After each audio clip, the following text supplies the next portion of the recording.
Good morning সবাইকে। অনেক সকালে রান্নাঘরে চলে এসেছি।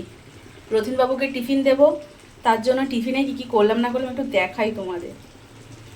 চান ফান সব হয়ে গেছে, মাথাটা শ্যাম্পু করেছি। যা গরম পড়েছে, পুরো মাথা খারাপ হয়ে যাবে, এত গরম, তাপমাত্রা আরও বাড়বে।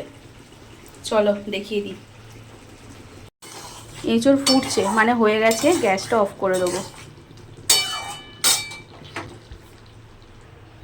এই যে দুটো রুটি, এটা হচ্ছে টিফিন, মানে সকাল 10টার সময় যে টিফিনটা খাবে ওইটা, আর ওইটার সঙ্গে হচ্ছে আলু চচ্চড়ি।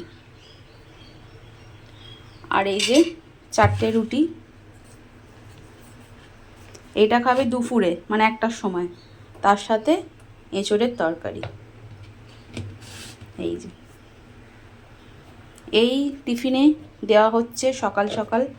আর সকালবেলা কি রান্না করবো বলো তাড়াতাড়ি। তো টিফিনে এই দিচ্ছি সকাল সকাল, আর কি রান্না করব এই তাড়াহুড়ো করে রান্না বান্না করে দিয়ে দিই। দেরি হয়ে গেছে, চেল্লাচ্ছে, চলো টিফিনটা দিয়ে পাঠিয়ে দিই, তারপর পরে ভিডিও করব আবার। আমি নিয়ে বসলাম একটু চা। এই যে পুরো ঠান্ডা জল হয়ে গেছে, একদম ভাল লাগে না চা ঠান্ডা হয়ে গেলে।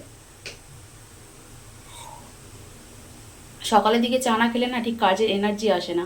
যতই কাজ করে থাক, জল চলে যাওয়ার সময় হলেও আমি চাটা আগে খেয়েই নেবো, নিয়ে তারপরে কাজে হাত দেবো।